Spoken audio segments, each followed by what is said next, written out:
संपूर्ण गरुड़ पुराण 8वां अध्याय। आतुरकालीन दान एवं मरण काल में भगवान नाम स्मरण का महात्म्य, अष्ट महादानों का फल तथा धर्मचारिणी महिमा। गरुड़ जी ने कहा, हे प्रभु, पुण्य आत्माओं की सारी परलौकिक क्रियाओं के संबंध में मुझे बताइए। पुत्रों को जिस प्रकार वह करनी चाहिए उसे उसी प्रकार कहिए। श्री भगवान ने कहा, हे ताश्य, मनुष्य के हितों की दृष्टि से आपने बड़ी उत्तम बात पूछी है। धार्मिक मनुष्य के लिए करने योग्य जो कृत्य हैं मैं सब मैं तुम्हें कहता हूँ। पूर्ण आत्मा व्यक्ति वृद्धावस्था को प्राप्त होने पर अपने शरीर को वृद्धिग्रस्त तथा ग्रहों की प्रतिकूलता को देखकर और प्राणी वायु के नाद न सुनाई पड़ने पर अपने मरण का समय जानकर निर्भय हो जाए और आलस्य का परित्याग कर अनजाने किए गए पापों के विनाश के लिए प्रायश्चित आचरण करे।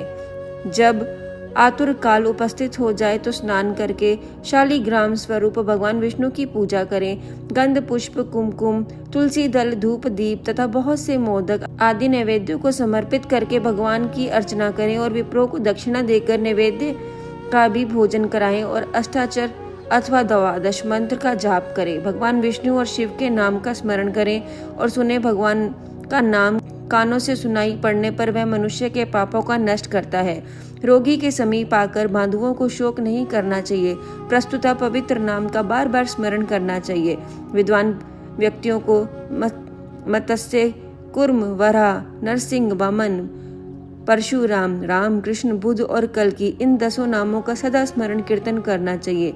जो व्यक्ति रोगी के समीप उपयुक्त नामों का कीर्तन करते हैं वह ही उसके सच्चे बांधव कहे जाते हैं। कृष्ण यह मंगलमय नाम जिसकी वाणी से उचित होता है उसके करोड़ों महापातक पाप तत्काल भस्म हो जाते हैं।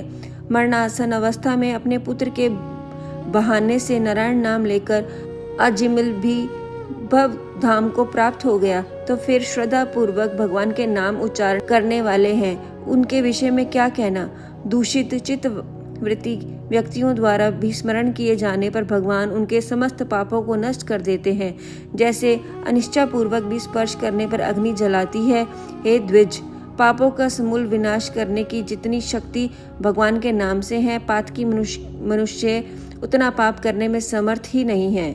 यमदेव अपने किंकरों से कहते हैं, हे दूतों, हमारे पास नास्तिक जनों को लेकर आया करो। भगवान के नाम स्मरण करने वाले मनुष्य को मेरे पास मत लाया करो, क्योंकि मैं स्वयं अच्युत, केशव, राम, नारायण, कृष्ण, दामोदर, वासुदेव, हरि, श्रीधर, माधव, गोपिका वल्लभ, जानकी नायक, रामचंद्र का भजन करता हूँ। हे दूतों, जो व्यक्ति कमल नयन, हे वासुदेव, हे विष्णु, हे धरणीधर, हे अच्युत, हे शंख चक्र पाणी, आप मेरे शरणागत हो, ऐसा कहते हैं उन निष्पाप व्यक्तियों को तुम दूर से ही छोड़ दिया करो जो निष्किंचन और रसज्ञ परम महाहंसों के द्वारा नरक के मूल ग्रह स्थित के प्रपंच में तृष्णा से बंध हैं। ऐसे असत्य पुरुषों को मेरे पास लाया करो, जिनकी जीवा भगवान के गुण और नाम का स्मरण कीर्तन नहीं करती, चित्त भगवान के चरणावृंद का स्मरण नहीं करता,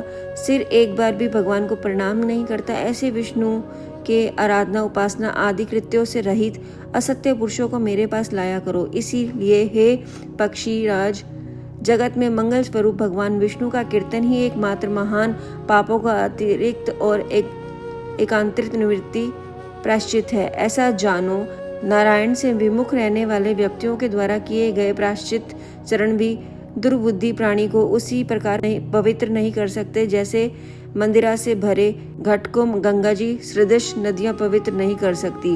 भगवान कृष्ण के नाम स्मरण से पाप नष्ट हो जाने के कारण जीव नरकों को नहीं देखते और स्वप्न में भी यम तथा यमदूतों को नहीं देखते। जो व्यक्ति अंतरकाल में नंद नंदन भगवान श्री कृष्ण जिसके पीछे चलते हैं ऐसी गायों को ब्राह्मणों को दान देता है, वह मांस, हड्डी और रक्त से परिपूर्ण वैतरणी नदी में नहीं गिरता। अथवा जो मृत्यु के समय में नंद नंदन इस प्रकार की वाणी का उच्चारण करता है, मैं पुनः मांस और अस्थि तथा रक्त से पूर्ण वैतरणी रूपी शरीर को प्राप्त नहीं करता।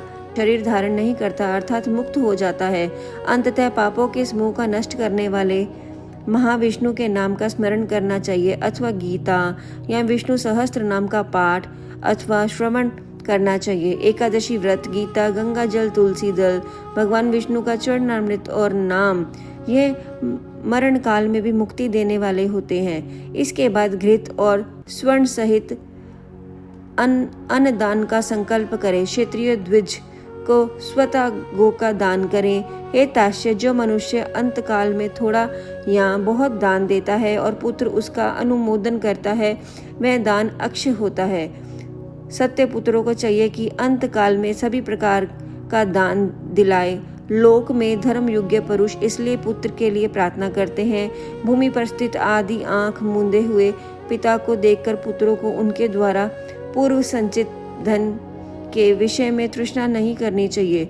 सत्य पुत्रों के द्वारा दिए गए दान से जब तक उसका पिता जीवित हो तब तक और फिर मृत्यु के अंतर्गत अतिवाहिक शरीर से भी परलोक के मार्ग में वह दुख नहीं प्राप्त करता। आतुर काल और ग्रहण काल, इन दोनों कालों में दिए गए दान विशेष महत्व है, इसलिए तिल और अष्टदान अवश्य देने चाहिए। तिल, लोहा, सोना, कपास, नमक, सप्त धान्य, भूमि और गो, इनमें से एक एक का दान भी पवित्र करने वाला है। यह अष्ट महादान महापातकों का नाश करने वाला, अंत काल में इसे देना चाहिए। इन दानों का जो उत्तम फल है उसे सुनो। तीनों प्रकार के पवित्र तिल मेरे पसीने से उत्पन्न हुए हैं। असुर, दानव और दैत्य तिल दान से तृप्त होते हैं। श्वेत, कृष्ण तथा कपिल भूरे वर्ण के तिल का दान वाणी, मन और शरीर के द्वारा किए गए त्रिविध पापों को नष्ट कर देता है। लोहे का दान भूमि में हाथ रख कर देना चाहिए। ऐसा करने से मैं जीव यम सीमा को नहीं प्राप्त होता, यम मार्ग में नहीं जाता। पाप कर्म करने वाला व्यक्ति का निर्णय करने के लिए यम के हाथ में कुल्हाड़ी, मूसल, दड़, तलवार तथा छुरी शस्त्र के रूप में रहते हैं। यमराज के आयुधरों को संतुष्ट करने के लिए यह लोहे का दान कहा गया है। इसलिए यमलोक में सुख देने वाले लोहे के दान को करना चाहिए। उरण, शामसूत्र, षंडाग्रम, उदुम्बर, शेलंबल नामक महादूत लोहा दान से सुख प्रदान करने वाले होते हैं। ताश्य, हे ताश्य, परम गोपनीय तथा दानों में उत्तम दानों को सुनो, जिसके देने से भूलोक, भवुलोक और स्वर्गलोक के निवासी संतुष्ट होते हैं। ब्रह्म आदि देवता, ऋषिगण तथा धर्मराज के सभासद स्वर्ण दान से संतुष्ट होकर वर प्रदान करने वाले होते हैं। इसलिए प्रेत के उद्धार के लिए स्वर्ण दान करना चाहिए। हे तात, स्वर्ण दान देने से जीव यमलोक नहीं जाता, उसे स्वर्ण की प्राप्ति होती है। बहुत काल तक यह जीव सत्यलोक में निवास करता है। तदंतर इस लोक में रूपवान, धार्मिक, वायुपुत्र, श्रीमान और अतुल पराक्रमी राजा होता है। कपास का दान देने से यमदूतों से भय नहीं होता। लवण का दान देने से यम से भय नहीं होता। लोहे, नमक, कपास, तिल और स्वर्ण के दान से यमपुर के निवासी आदि संतुष्ट होते हैं। धान, जौ, गेहूं, मूंग, उड़द, काकुन या कंकुनी और सातवां चना, ये सप्त धान्य कहे गए हैं। जो व्यक्ति गोचर्म मात्र भूमि विधान पूर्वक सत पात्रों को देता है, वह ब्रह्म हत्या के पाप से मुक्त होकर पवित्र हो जाता है। ऐसा मुनीश्वरों ने देखा। राज्य में किया हुआ अर्थात राज्य संचालन में राजा से होने वाला महापाप न व्रतों से, न तीर्थों के सेवन से और न अन्य किसी दान से नष्ट होता है, या पितु वह केवल भूमि दान से ही विलीन होता है। जो व्यक्ति ब्राह्मणों को धान्य पूर्ण पृथ्वी का दान करता है, वह देवताओं और असुरों से पूजित होकर इंद्रलोक में जाता है।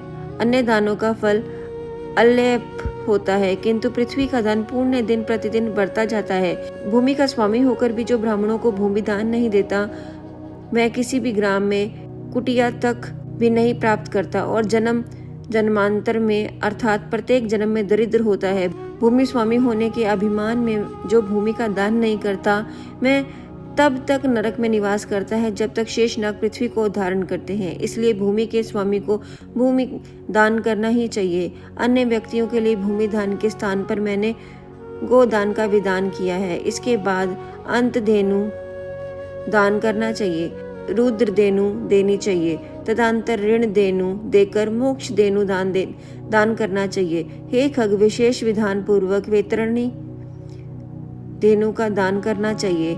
गो मनुष्य को त्रिविण अधिदैविक आध्यात्मिक तापों तथा कायिक, वाचिक और मानसिक पापों से मुक्त कराती है। अपहरण और दोनों संज्ञा काल में शरीर, मन और वाणी से जो जो पाप किए गए हैं, मैं सभी पाप तपस्या और सदाचार से युक्त वेदवित ब्राह्मणों को दान सामग्री सहित स्वत्सा और दूध देने वाली कपिला गो एक बार दान देने से नष्ट हो जाते हैं। दान में दी गई वह गो अंत काल में गोदान करने वाली व्यक्ति का संचित पापों से उद्धार कर देती है। स्वस्थ चित्त अवस्था में दी गई गो, आतुर व्यवस्था दी गई सो गो और मृत्यु काल में चित्त विवृत व्यक्ति के द्वारा दी गई 1000 गो तथा मरणोत्तर काल में दी गई विधि पूर्वक 1,00,000 गो, उनका फल एक बराबर होता है। तीर्थ में सत्य पात्र को दी एक गोदान का 1 लक्ष्य गोदान के तुल्य होता है। सप्त पात्रों में दिया गया दान लक्षुणा होता है, दाता को अनंत फल प्राप्त होता है और पात्र को पतिग्रह का दोष नहीं लगता। स्वाध्याय और होम करने वाला तथा दूसरे के द्वारा पकाए गए अन्न को खाने वाला अर्थात स्वयं पाकी ब्राह्मण रत्नपूर्ण पृथ्वी का दान लेकर भी प्रतिग्रह दोष से लिप्त नहीं रहता। विष और शीत को नष्ट करने वाले मंत्र और आग भी क्या दोष के भागी होते हैं। अपात्र को दी गई वह गो दाता को नरक में ले जाती है और अपात्र प्रतिग्रह को 101 पीढ़ी के पुरुष के सहित नरक में गिराती है। इसलिए अपने कल्याणकारी इच्छा करने वाले विद्वान व्यक्तियों को अपात्र को दान नहीं देना चाहिए। एक गो एक ही ब्राह्मण को देनी चाहिए। बौद्ध ब्राह्मणों को एक गो कदापि नहीं देनी चाहिए। वह गो यदि बेची गई अथवा बांटी गई तो 7 पीढ़ी तक पुरुषों को जला देती है। मैंने तुमसे पहले वैतरणी नदी के विषय में कहा था, उसे पार करने के उपाय भूत गोदान के विषय में तुमसे कहता हूँ। काले तथा लाल रंग की गौ, सोने की सींग, चांदी के खुर और खार से पात्र की दोहनी के सहित 2 काले रंग के वस्त्रों से आच्छादित करें। उसके कंठ में घंटा बांधे तथा कपास के ऊपर वस्त्र सहित त्राम पात्र को स्थापित करके मैं लोह दंड सहित सोने की यम मूर्ति भी स्थापित करें और कांसे के पात्र में घृत रखकर यह सब त्राम पात्र के ऊपर रखे। 21 नाव बनाकर और रेशमी सूत्र से उसे बांधकर भूमि पर गड्ढा खोदे और उसमें जल भरकर वह ईर्ख की नाव उसमें डुबो डालें। उसके समीप सूर्य की देह से उत्पन्न हुई धेनु को खड़ी करके शास्त्रीय विधि विधान अनुसार उसका दान का संकल्प करे। ब्राह्मणों को अलंकार और वस्त्र का दान दे और गंध पुष्प अक्षत आदि से विधान पूर्वक पूजा करे। गौ की पूछ पकड़कर ईख की नाप पर पैर रखकर ब्राह्मणों को आगे करके इस मंत्र को पढ़ें। हे जगन्नाथ, हे शरणागत, हे भवसागर में डूबे हुए शोक संताप की लहरों से दुख प्राप्त करते हुए जनों के आप ही रक्षक हैं। हे ब्राह्मण श्रेष्ठ विष्णु रूप भूमि देव, आप मेरा उद्धार कीजिए। मैंने दक्षिणा के सहित यह वेतरणी रूपणी गो आपको दिया है। आपको नमस्कार है। मैं माँ भव्य वह यम मार्ग में 100 योजन विस्तार वाली उस वेतरणी नदी को पार करने की इच्छा से आपको यह वेतरणी गो का दान देता हूँ। आपको नमस्कार है। हे देविश, यम द्वार के महामार्ग में वेतरणी नदी को पार करने के लिए आप मेरी प्रतीक्षा करना। आपको नमस्कार है। मेरे आगे भी गौ हो, मेरे पीछे भी गौ हो, मेरे हृदय में भी गौ हो। मैं गौओं के माध्यम में निवास करूं। जो लक्ष्मी सभी प्राणियों में प्रतिष्ठित है तथा जो देवता में प्रतिष्ठित है, मैं धेनु रूपा लक्ष्मी देवी मेरे पापों को नष्ट करे। इस प्रकार मंत्रों से भली भांति प्रार्थना कर हाथ जोड़कर गौ और यम की प्रतिष्ठा करके सब कुछ ब्राह्मणों को प्रदान करें। हे खग, इस विधान से जो वेतरणी धेनु का दान करता है, मैं धर्म मार्ग से धर्म राज की सभा जाता है और शरीर की और वैतरणी पार करने की इच्छा से विधान वैतरणी गो दान करना चाहिए। हे खग, वैतरणी गो का दान करने से महामार्ग में वह नदी नहीं आती, इसलिए सर्वदा पुण्य काल में गोदान करना चाहिए। गंगा आदि सभी तीर्थों में, ब्राह्मणों के निवास स्थान में, चंद्र और सूर्य ग्रहण काल में, संक्रांति में, अमावस्या तिथि में, उत्तरायण और दक्षिणायन और मकर संक्रांति में, विष्णु अर्थात मेष और तुला की संक्रांति में, विपत्तिपात, योग्य और युगंधित तिथियों में तथा अन्य पुण्य कालों में उत्तम गोदान देना चाहिए। जब कभी भी श्रद्धा उत्पन्न हो जाए और जब भी दान के लिए सुपात्र प्राप्त हो जाए, वही समय दान के लिए पुण्य काल है, क्योंकि संपत्ति अस्थिर है, शरीर निश्वर है, संपत्ति सदा रहने वाली है नहीं, और मृत्यु प्रतिष्ठित निकट आ जाती है। इसलिए धर्म का संचय करना चाहिए। अपने धन संपत्ति के अनुसार किया गया दान अनंत होता है, इसलिए अपने कल्याणकारी इच्छा रखने वाले व्यक्तियों को विद्वान ब्राह्मणों को दान देना चाहिए। अपने हाथ से अपने कल्याण के लिए दिया गया अल्पचित वाला वह दान भी अक्षय होता है और उसका फल भी तत्काल प्राप्त होता है। दान रूपी पाथेयों को लेकर जीव महामार्ग में सुख पूर्वक जाता है और अन्यथा पाथेय रहित प्राणियों को यम मार्ग में क्लेश प्राप्त होता है। पृथ्वी पर मनुष्यों द्वारा जो जो दान दिए जाते हैं, यमलोक के मार्ग में वह सभी आगे आगे उपस्थित हो जाते हैं। महान पुण्य के प्रभाव से मनुष्य जन्म प्राप्त करता है और मनुष्य योनियों को प्राप्त कर जो व्यक्ति धर्म आचरण करता है, परम गति को प्राप्त करता है। धर्म को न जाने के कारण व्यक्ति दुख पूर्वक जन्म लेता है और मरता है। केवल धर्म के सेवन में ही मनुष्य जीवन की सफलता प्राप्त करता है। धन, पुत्र, पत्नी आदि बंधन और यह शरीर भी सब कुछ अनित्य है, इसलिए धर्मचारण करना चाहिए। जब तक मनुष्य जीता है तभी तक बंधु बांधव और पिता आदि का संबंध रहता है। मरने के अंतर्गत क्षण मात्र में संपूर्ण स्नेह संबंध निर्वित हो जाता है। जीवित आत्मा में अपनी ही आत्मा अपना ही बंधु होता है, ऐसा बार बार विचार करना चाहिए। मरने के अंतर्गत कौन दान देगा, ऐसा जानकर अपने हाथ से ही सब कुछ दान देना चाहिए, क्योंकि जीवन अनित्य है। बाद में अर्थात उसकी मृत्यु पश्चात कोई भी उसके लिए दान नहीं देगा। मृत शरीर को काठ और ढेले के समान पृथ्वी पर छोड़कर बंधु बांधव विमुख होकर लौट जाते हैं। केवल धर्म ही उसका अनुगमन करता है। धन संपत्ति घर में ही छूट जाती है, सभी बंधु बांधव शमशान में छूट जाते हैं, किंतु प्राणी द्वारा किए गए शुभाशुभ कर्म पर लोक में उसके पीछे पीछे जाते हैं। शरीर आग से जल जाता है, किंतु किया हुआ कर्म साथ में रहता है। प्राणी कुछ भी पाप अथवा पुण्य करता है, उसका वह सर्वत्र भोग प्राप्त करता है। इस दुखपूर्ण संसार सागर में कोई भी किसी का बंधु नहीं है। प्राणी अपने कर्म संबंध से आता है और फल भोग के क्रम से श्रेय होकर पुनः चला जाता है। माता पिता, पुत्र, भाई, बंधु और पत्नी आदि का परस्पर मिलन, प्याऊ पर एकत्र हुए जंतुओं समान अथवा नदी में बहने वाले कुछ समूह के समान नितांत चंचल अर्थात अस्थिर है। किसके पुत्र, किसके पौत्र, किसकी भार्या और किसका धन, संसार में कोई किसी का नहीं है। इसलिए अपने हाथों से स्वयं दान देना चाहिए। जब तक धन अपने अधीन है तब तक ब्राह्मणों को दान कर दें, क्योंकि धन दूसरे के अधीन हो जाने तो दान देने के लिए कहने का उत्साह भी नहीं होगा। पूर्व जन्म में किए हुए दान फल स्वरूप यहाँ बहुत सारा धन प्राप्त होता है। इसलिए ऐसा जानकर धर्म के लिए धन देना चाहिए। धर्म से अर्थ की प्राप्ति होती है, धर्म से काम की प्राप्ति होती है और धर्म ही मोक्ष की प्राप्ति होती है। इसलिए धर्म आचरण करना चाहिए। धर्म श्रद्धा से धारण किया जाता है, बहुत सी धनराशि से नहीं। अकिंचित मुनिगण भी श्रद्धाभाव होकर स्वर्ग को प्राप्त हुए हैं। जो मनुष्य पत्र, पुष्प, फल अथवा जल मुझे भक्ति भाव से समर्पित करता है, उसे सत्य आत्मा के द्वारा भक्ति पूर्वक दिए गए पदार्थों को मैं प्राप्त करता हूँ। इसलिए विधि विधान पूर्वक अवश्य ही दान देना चाहिए, थोड़ा हो या अधिक, इसकी कोई गणना नहीं करनी चाहिए। जो पुत्र पृथ्वी पर पड़े हुए आतुर पिता के द्वारा दान दिलाता है, वह धर्मात्मा पुत्र देवताओं के लिए भी पूजनीय होता है। माता पिता के निमित्त जो धन पुत्र के द्वारा सत्य पात्रों को समर्पित किया जाता है, उससे पुत्र, पौत्र और पौत्र के साथ वह व्यक्ति स्वयं भी पवित्र हो जाता है।